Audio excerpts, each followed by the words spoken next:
কিভাবে এক ক্লিকে ভিডিওর পিছনে ব্লার করবেন এবং ভিডিওতে থাকা ভয়েসে কিভাবে নয়েজ রিমুভ করবেন তা থাকছে এই ভিডিওতে। সাবস্ক্রাইব করে পাশেই থাকেন, আমি দেখিয়ে দিচ্ছি, আশা করি উপকৃত হবেন।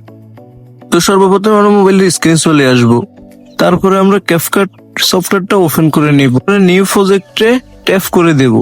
তারপর মোবাইলের গ্যালারি থেকে যে ভিডিওটি এডিট করতে চাচ্ছি ওইটা নিয়ে নেব।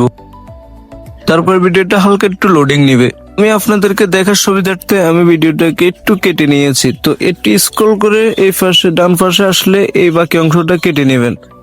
তারপরে ফিল্টার অপশনে ট্যাপ করবেন। এখানে ট্যাপ করলে একটু লোডিং নেবে। তো ফিল্টার অপশনে আসার পরে সর্বপ্রথম যে ফিল্টারটা আছে ওটা টিপ দিলে ব্লার হয়ে যাবে, একটু বাড়িয়ে নেবেন। তারপরে যে ফিল্টার অপশনে আবারও গিয়ে আপনার ইচ্ছে অনুযায়ী ফিল্টার গুলোকে কমিয়ে বাড়িয়ে সুন্দর করে নেবেন।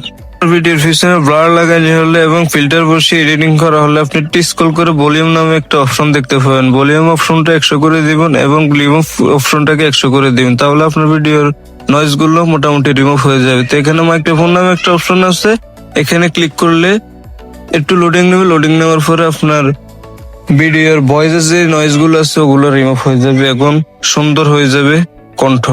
তো এইভাবে টিপস গুলো ফলো করলে আপনি আশা করি ভাইরাল হবেন, আপনার ভিডিও গুলো ভাইরাল হবে।